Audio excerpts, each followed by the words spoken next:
Today, on A Word on Westerns, a tribute to Gunsmoke.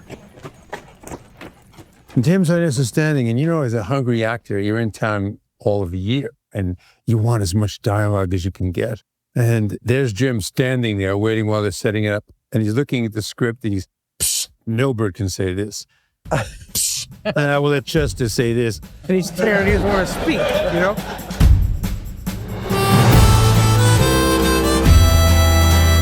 Welcome to A Word on Westerns, where we talk to the greatest Western creators of yesterday, today, and tomorrow.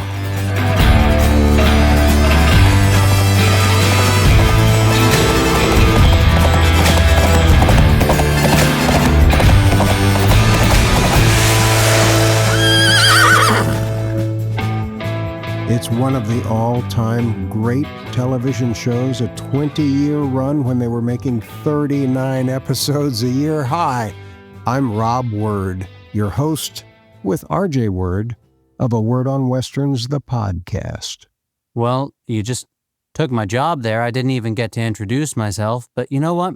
I guess that's okay because Gunsmoke, while being the longest-running primetime TV series in live action, was off the air by the time I was born. Well, I've sort of made up for it for you by tying you up and having you watch some of these great shows with me when you were just an infant and you had no control over the remote. Only I did, and it was always a Western. Yep. It was a fun way to play cowboys and Indians as a kid, If he won the battles, I would have to watch more Westerns, which I'm not mad at, and I'm really glad I have a collection of little spurs that I'll be able to give to my little ones one day. Well, and we also watched a lot of cartoons, so let's not forget about those, too. Of course. Those Looney Tunes merry melodies were definitely a strong, I would say even to this day, are like a cornerstone of my comedic timing and sense of what is funny. And the Columbia Cartoon Classics, too, totally tuned in, that I did 65 half hours of. And when we rescored them, I brought you in, and you must have been 2 years old or something like that. And the orchestra played the new theme that they had written with Dana Walden and played it with a full orchestra. I brought you into the soundproof recording session, holding you in my arms like the cute little kid you were. And they put their instruments down and pulled up kazoos. And I didn't know they were going to do this either. Dana had them play the theme of Totally Tuned In, which is now running on the Toon Network. Wasn't it on Get TV for a while? Or Me TV? Or is now running on the Toon Network? Yeah, on Sunday nights, according to Jerry Beck, who's programming that for them. But, we're here to talk about Westerns, right? Yes. What's the name of this show? A Word on Westerns. Oh, thank you. And we're going to talk about Gunsmoke. And it's a nice array of guests because we have somebody who was in the very first season of Gunsmoke, an actor, Brett Halsey, from 1955. He was in one of the black and white half hours. We have the writer-producer, Jim Byrnes, who started as a story editor and became the producer, along with John Mantley. And then later, of course, he created How the West Was Won. Exactly. Yeah, I know that one. And then also, he's going to talk, but we also have our pal, the sensei, Martin Kove from Cobra Kai. He was thrilled when he got to make his Western debut on Gunsmoke back in, I think it was 1971. What season would that have been? Yeah, I think it was the 19th season that he was in, but his cast, he's going to talk all about it. But then we have two of the finest actresses who worked television and movies. We have Jan Shepard. Okay. And we have Jacqueline Scott, who are going to join me together to not just talk about Gunsmoke, but also we're going to compare it with Have Gun Will Travel a little bit with the two of them. It's a fascinating show. All of you out there are so lucky that we've been able to capture these wonderful memories to share with you. They're a fun group, and it was a fun show, and this is a fun show. So stick around to hear those great interviews, and we'll talk to you guys at the end.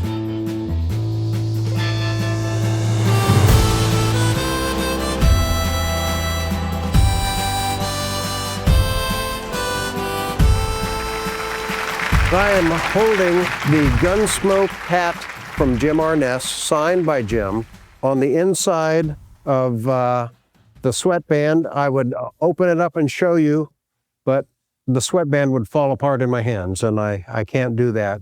And it almost fits me. Well, fits me pretty well. Pretty well, yeah. All right. Also, I'll wear this. I'll wear this with my special guest today, who all did Gunsmoke episodes. Sitting to my left, we have Jim Byrnes, who worked on Gunsmoke as a writer and a producer from the late 60s up until about 1973 or 74, 75 when it ended. Then he later wrote and produced first Gunsmoke movie and created How the West Was Won, the McCahans. Welcome, Jim. Thank you very much. Thank you. Okay. Thank you. Over here we have from the first season of Gunsmoke, Brett Halsey. Of course, a lot of people know him in Italy and Spain, Montgomery Ford. And he has just written a book with a gorgeous cover by Bill Schenck, West of Hell, a fictional Wild West shoot-'em-up novel. So we're going to give this away? Okay, we won't. That's the only one I have. That's a proof copy. Okay, this is in the lending library of Brett Halsey, so you're going to have to touch base with him. And sitting next to Brett, we have Mr. Martin Kove, also from Gunsmoke episode. Welcome. And welcome all of you, and thank you for being here as part of this show today, because we are here to honor Gunsmoke, the longest running show. We don't even count Law and Order because it changes cast every 7 or 8 years, okay? So take that, Dick Wolf. And besides, they're doing 22 a year, and they started with 39 episodes when you did your first episode. What was that like back then? It was an experience I'll never forget because I'm a fairly big guy. Well, this was 1956. I was a lot younger then. I played a kid who was having problems, not a very nice kid. And Jim Byrnes was trying to help me, and he was losing his patience. And finally, in one scene, he loses his patience with me, and he reached out and he grabbed me by the front of my shirt and lifted me up like that. And I thought, oh my God. And it worked for the scene because it was supposed to impress me, and it surely did. But that was an interesting thing about in 56 when I did the show, is the town, the main street was on a stage. It wasn't outside at all. It looked like it too, though. Well, Producer's Studio it was called, and I think it's called Raleigh now, across from Paramount. But that was something, the whole main street of this town was right there on the stage. It made it tough leaving town on a horse because they'd have to cut away to people waving as they ran into the scrim in the back, I guess. And the horses would get lazy because they didn't have very far to go to get it. Well, Marty, you did one of the color hour-long episodes, and I think Paul Koslow and the Big Lebowski was in that with you, right? Oh, what, David Huddleston. Yeah, David. Yeah, the Big Lebowski. I never think of him as that. Yeah. Oh, we played a terrible family who comes across Rance Howard and his wife, and we shoot them all and kill them all, and then we're arrested. It's a terrible family. And then David Huddleston's the father, and then we break out who was arrested, which was Paul Koslow. And but one of the greatest stories I remember, I was in town all of a year in 1974, and you do a Gunsmoke, and there was James Byrnes one day standing. And James Byrnes is standing, and as a hungry actor, you're in town all of a year, and you want as much dialogue as you can get. And there's Jim standing there waiting while they're setting it up. And he's looking at the script and he's, psst, no bird can say this. And I will let Chester say this. And he's staring, he doesn't want to speak, And Paul Koslow and I just sitting there, we'll take the dialogue, we'll take it. And he said, no, I can't. Pulls out the pages, tosses them on the ground. Says, I can't say this, and then Kitty can say that, And we were hysterical because he was so open about it. And he says, I don't want to say this. It was kind of the last year of the show. And he said, I don't know, he only does so much dialogue, But we had a great time. There's a couple of stories that are very bawdy that we can't really talk about. But, but he was just so much fun for a young actor to come to town and do a Gunsmoke. Well, after the show was off the air for a few years, Jim, of course, did the McCahans that Jim Byrnes created that became How the West Was Won. How did the first Gunsmoke movie come about? Whose idea was that? Well, my agent's idea, actually, because I worked on Gunsmoke for 7 years, and he said, you ever make a Gunsmoke movie? He told us that's CBS. You ever make a movie? Jim Byrnes has got to write it. And it happened. Mm-hmm. So I wrote the first one, and I produced the third one. John Manley was sick, and so I took over. Wow. Well, and John Manley had taken over just about when the color episodes started to come in. I think he'd been associate producer, and then they made him producer. He was here long before me. I came as an assistant story editor behind Paul Savage. And I just wrote for the show for 2 years. I was on staff. Then I freelanced. But I always went back and did Gunsmoke, and I ended up doing 37 of them. Yeah. Thank you. 37, huge. What sort of guidelines did they give you for the characters as you were creating new stories? Well, the characters are pretty well established. I wrote mostly for the guest stars. And created those guest stars. I did Strother Martin, guys like that. Well, and the names that John Messon had used for all of the bad guys and just all of the characters in the early episodes, you obviously were inspired by that because the names of your characters, and you wrote some of the best episodes. I remember Lobo with Morgan Woodward. My first Gunsmoke. What a wonderful parallel between an aging lone wolf and an aging hunter. Well, how that happened, John Manley told me, he read a script of mine. He said, we want you to do a Gunsmoke. The problem is they've been on for 13, 14 years. So every time I came in to pitch a story, I failed.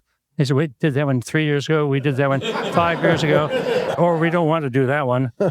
So I finally started failing all the time. And so I finally researched, and I found this one story about a wolf, renegade wolf, and they put a bounty on him.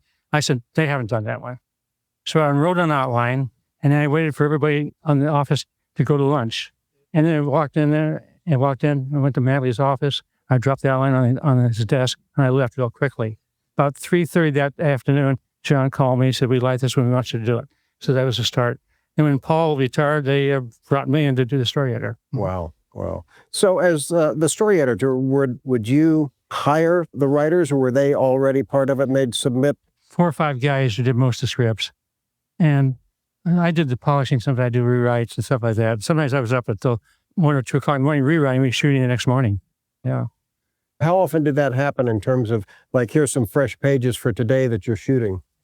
Didn't happen often, but it did happen. Mm-hmm. When you wrote Walker, Texas Ranger, he wrote it as an episode, one episode. Same casting room, Pam Pelifroni, who cast Gunsmoke. And it was one episode, and we shoot it, and we go down there with Chuck and everybody. And they liked it so much, they called 2 weeks later and made it a 2-parter. And he rewrote the whole thing to make it a 2-parter to add. And it was, just off the cuff. Hey, we got to do that. Yeah. They sent me to Dallas. They called me up and said, come to Dallas. And we have 1 hour. We need another hour. Yeah, out of the blue. Out of the blue. Yeah. And is that with the flashbacks? Yeah. Yeah. The flashback one. It's a lot of fun. We go into contemporary times and the Old West, and he incorporated it. It was brilliant. Yeah. No, that was really one of the best episodes of Walker. Thank you. That reminds me, we did spaghetti westerns in Italy. They would leave it to the actors to write the script. Well, a lot of them look like that. It's true. Yeah. With the Gunsmoke, because that was one of your early roles, how was it that you were cast in that early on in your career? You had done, I think, Highway Patrol and some other shows at that time. I had done quite a bit of work at that time, 56. I was under contract at Universal. I worked in 13 films there. Little parts, big parts. I was Mon Pa Kettle. Mon Pa Kettle. I was the oldest son on Mon Pa Kettle. I worked with Audie Murphy and To Hell and Back. Sure. One of the great films, really. That was the highest grossing movie at Universal that year. Audie was really nuts, but a good friend. I remember one episode, I'm quite a bit taller than Audie, and we were boxing in the gym one day, and I accidentally kind of popped him in the nose. And he looked at me, and it was like, felt like a thermometer. There's a red just coming up. And I put my hands down, and I said, that's it, Audie, this fight's over, and I turned my back. And then he relaxed, he laughed. But that was Audie, man. You get him started, and if he had to kill this whole room, he'd do it. Once you hit that trigger, because working on the picture, to see the things that he did, I'd read the book, and I knew what he had done. But to watch it, even as an actor, watching another actor, I was in awe of him. Like he'd take one machine gun and wipe out 6 German machine gun nests all by himself. One scene we were shooting, he's on this burning ammunition carrier. It's on fire. He gets up with a machine gun and stops a tank attack by himself. Yeah. Well, you said that you became friends with him in addition to working with him. How did he relax? How did he unwind with all that pressure? You didn't see the pressure unless you hit the switch. He was relaxed. I mean, it was always there. But he was a good friend. He was good to be with. He liked to laugh. Oh, he was a good guy. Good cowboy. Gunsmoke, for me, is the best series that television has ever produced because it's so consistent. Usually a series will run, if it's successful, for 5 or 6 years, and then everybody wants to go off and do something else. But there was something about the main characters in Gunsmoke where they knew these characters, they knew they were in a high-quality show, and they stayed with it for 20 years. And you gentlemen, in addition to all of the other crews and the guest stars and the people that have been on it, have helped make it lasting. And so I know it's especially for you, Marty, coming into LA just as it was ending, to be able to get a role on Gunsmoke must have been a dream come true. I kind of wonder where, I think Gunnar Hellstrom was the director of that one. And I'm not sure if you wrote that one. It was called In Performance of Duty. But I remember going in there and just cackling and, hey, goddamn, go really wild. And I just did it because I figured it was Gunsmoke. And you can just go for it as an actor, and it's kind of bizarre. I never did a reading like that. And I was only in town like a year, not even. And it was accepted and they liked it. And you felt, just like everybody else said tonight, you felt so at home there. Well, he was a pretty good actor too, Gunnar Hellstrom. Yeah, he did act, didn't he? He was a Swedish actor, I think, I worked German, yeah. No, he was Scandinavian. Yeah, Scandinavian fellow. Yeah. Yeah. I worked with him in a picture at Fox. I don't remember which one now. But he liked the crazy stuff. He liked going out there and, everybody being, an exaggerated Bruce Dern. He loved that. How do you exaggerate Bruce Dern? Well, that give me an idea what he liked.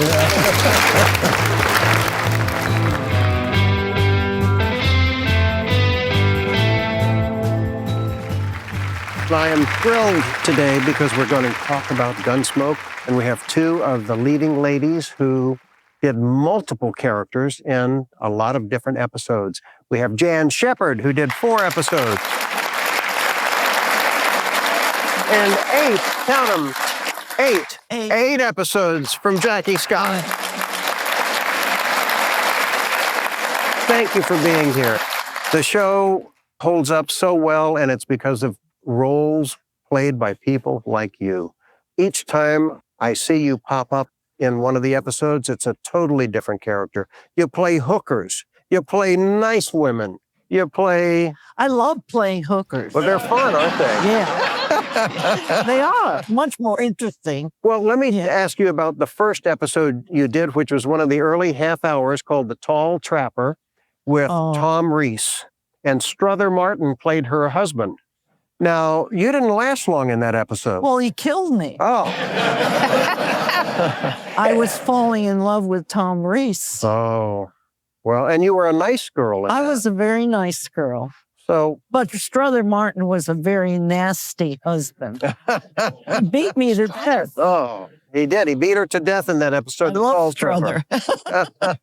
You also worked with Steve Einat. Oh, wow. What a great actor. Mm-hmm. Yes, wonderful actor. He is an outlaw, a killer, and an old friend of Matt's, and Matt is trying to help him clear his name, but there's a government man who's trying to put the blame on him and twist things around. Now, when you would play a role like that, what sort of preparation do you go through, or was it just like, well, I've got another Gunsmoke episode I'm doing? When I read a script, it's the way I read it, the way I see it, and that's what kind of sticks with me. And then, of course, when you work with the actor, you get so much from them.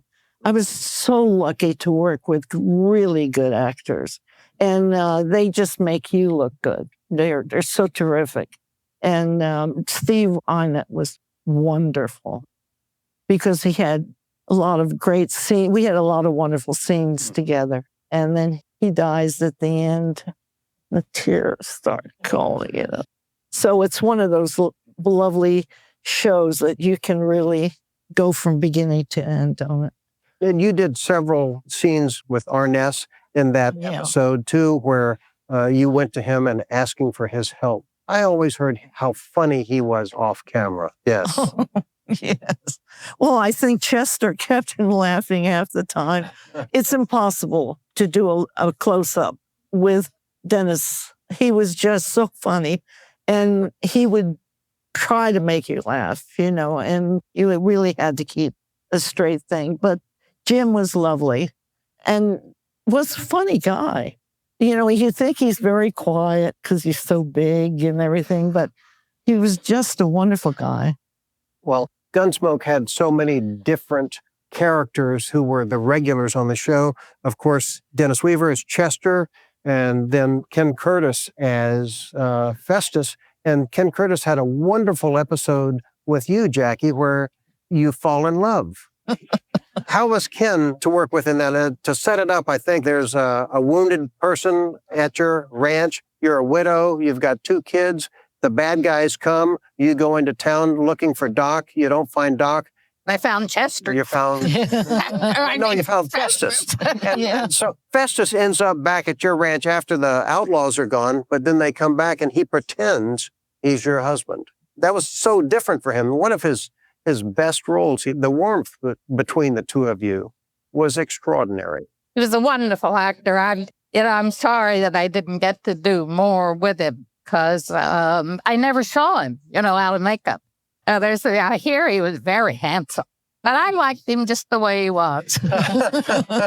Well, that's why it worked so well. He didn't really talk like that. John Ford is the one who forced him to talk. That's what I understand. He didn't want that part. I think he became extraordinarily popular because of that, and he would go on tours, and people forgot that he was one of the sons of the pioneers, even though they changed the casting directors a couple of times during the 20-year run of the show. The guest stars were always strong, always spot on, and they kept going back to the well and saying, well, this person did a great job, let's try them again. And you did a wonderful one with John Saxon, where John Saxon had buried gold on your land by a tree, and he couldn't find the tree after serving 8 years in jail. What was John Saxon like to work with on your Gunsmoke episode? He was wonderful. He's a very quiet man, And somebody said when he saw that show, it made him cry. I thought, so it made me cry. There was a kind of relationship, a very natural, easy way, and the way we worked together that was very touching, and it was a touching story, because he really was. He was not a bad guy, but he did a bad thing, and he just couldn't get it all back together. Well, I think there was a bounty hunter looking for him. Was that Asner? Ed Asner also was trying to catch up and find where the money was that John Saxon had buried. When the casting process with that show, did you have to do readings? Did you go in and do cold readings? No. This one says no. Oh, yeah, you would read more. I mean, I didn't after a while, when you became known. Yeah. But some of the best ones, like Stella Diamond, I had to go in and read that. And I came home and I said to my husband, they will never give me that part. I mean, it was a fabulous part. And I would sing and dance. Oh, my God. And I went to bed and ran a temperature of 103. Oh.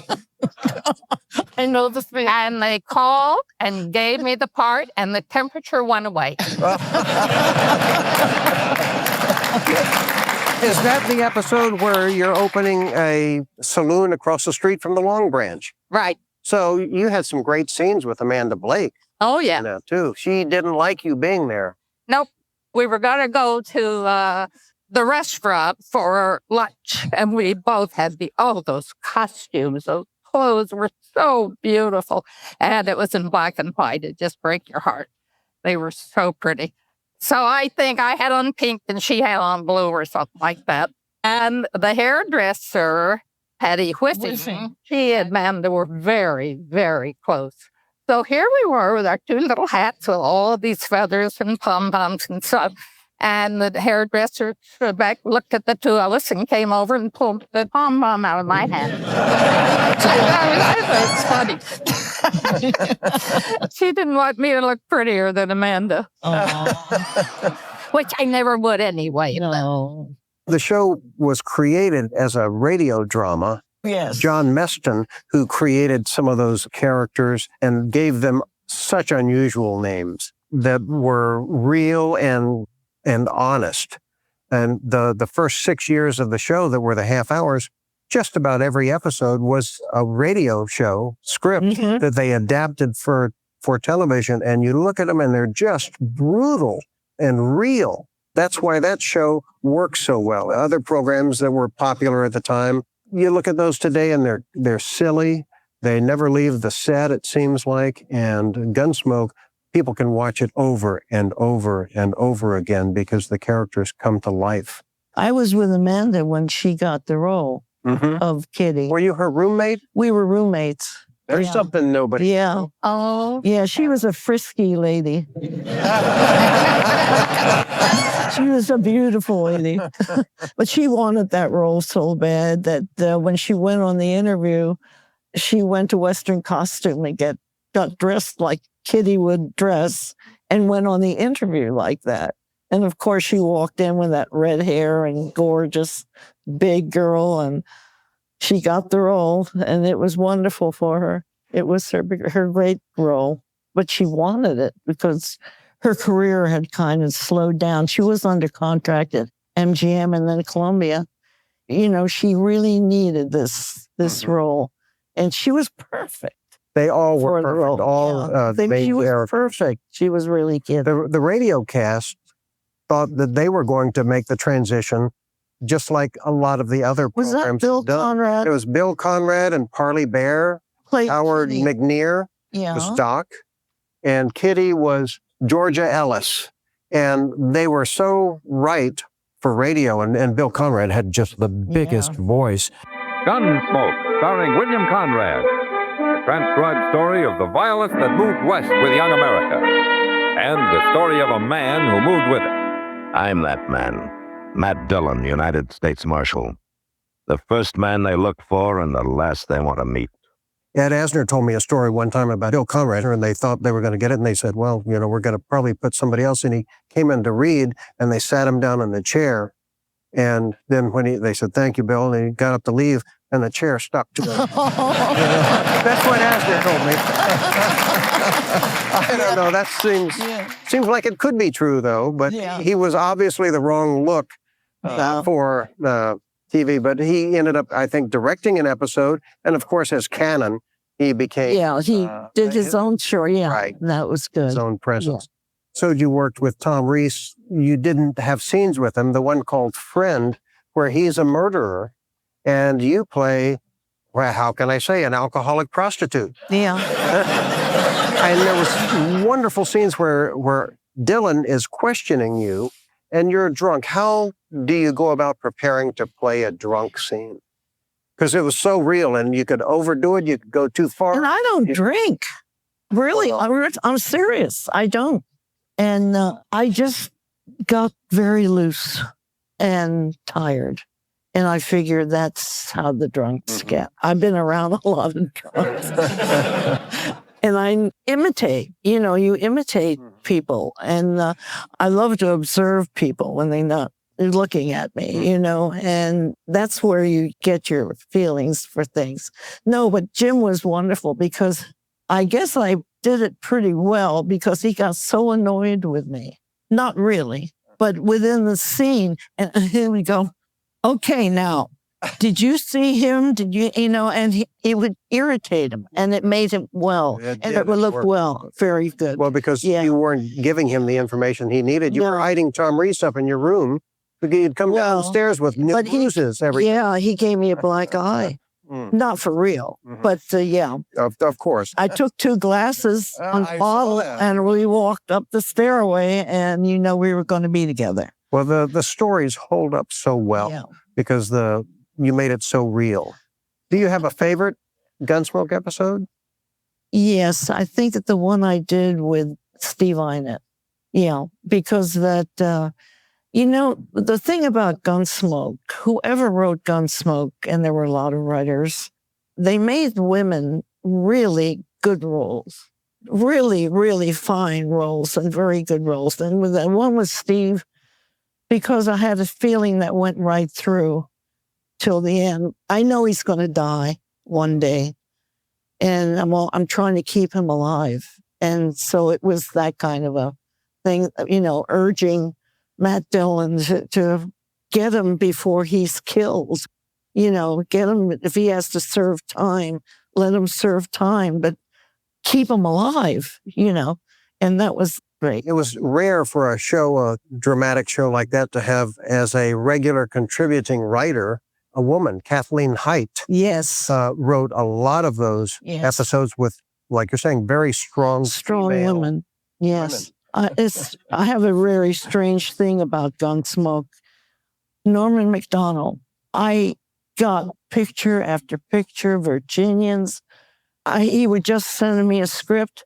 I never saw him. I never knew what he looked like. He would write me letters saying, I'm still in love with you. And I never saw him ever or talk to him or anything. And, it was just, he was kind of a figure that was not real. He gave me a lot of jobs. That's all I can say. And the fact was that I never met him. I never knew him. And Jackie, I know that in your episodes, Vincent McAveety directed most of those. And he must have said, I want Jackie Scott in this. What was he like as a director? Oh, he was wonderful. But the thing that's really wonderful about him, he would squeeze it in one way or another. He would try to get the actors a rehearsal of the material the night before the show you were going to do. And to just have those real quick little, because in television, you don't get any rehearsals at all. And just to get those tiny little rehearsals in there where you could see one another and touch one another, and it just made all the difference in the world. And they told them how to set the shots up, and they'd have them done in 2 seconds. The crew loved it too. No time was wasted with, never this, never. Was it a table read, or did he actually take you onto the set where you were shooting? Not even table reads most of the time. When I first got out here, Richard Boone managed to get him in. Luxurious, wonderful thing to get those little rehearsals, and it showed in the shows. I had a time when I was doing a scene and it was late and they wanted to get it finished and get it home. And I said, are we going to rehearse? He said, no. And he went to the cameraman and said, she's going to do her scene. Just follow her around wherever she goes. She'll figure it out. Yeah, and it was good because it was a very emotional scene. I had to cry and do all of that. And he said, just follow her, whatever she does. I don't know what she's going to do. Which was wonderful, though. I love when directors do that. They give you that space that you want. Well, the crew had been the same for many years, and so they spoke in shorthand, and they knew the set, and they knew how to capture something fast. Were there ever any days besides that one where they said, gee, we're going to go into golden time? It seems to me the show was so put together that it would be like, we're showing up at 9, we're going to leave at 5 or 6.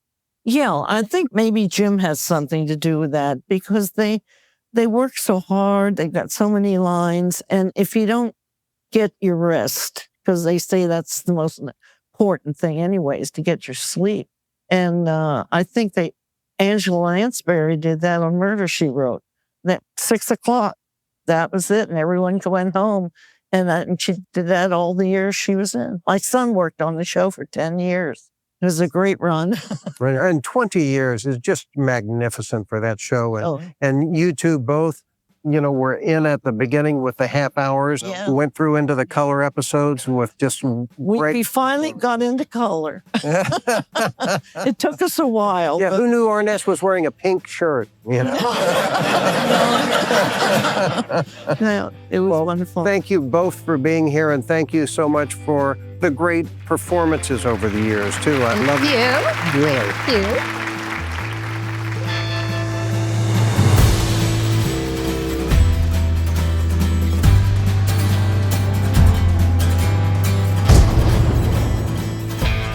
Unfortunately, both Jacqueline Scott and Jan Shepard have passed away since we did this interview, but their memories linger and their shows are running all the time on the proliferation of all of these digital channels that are out there. So keep your eyes open out there for Jan Shepard and Jacqueline Scott and the multitude of programs that they starred in. Plus, we got the other guys, Martin Kove, Jim Byrnes, and Brett Halsey. They're still working like crazy. What do you mean? Marty's not on a hit Netflix series or, so busy that he seems to literally be everywhere. I remember when we went to go see Kevin Costner's film Horizon Part 1 with Marty. And, since his resurgence into pop culture, he's bigger than ever. And God, there were so many people asking me to take their photo with the sensei. And, and he's so just accommodating. He is such a sweet guy. And, he always looks pretty damn badass. I look forward to hearing more stories from people who made these Westerns and to go back to the early days of Gunsmoke and also to learn a little bit about Audie Murphy. I thought was great too. One of the terrific heroes of our country. And Brett was there and shared his stories. Audie Murphy is such a fascinating case because whenever he's in an intense action scene, all it takes is some context and there's a chilling realism to the whole situation. It shows in his face and it works. He was a top Western star too. So thanks for joining us. We hope you like Westerns and like what we've been presenting to you. Happy trails. If you enjoy what we do here, please take a moment to follow our show and share these interviews with your friends. You can also find A Word on Westerns on Patreon, Facebook, and YouTube. Thank you, and see you next week on A Word on Westerns.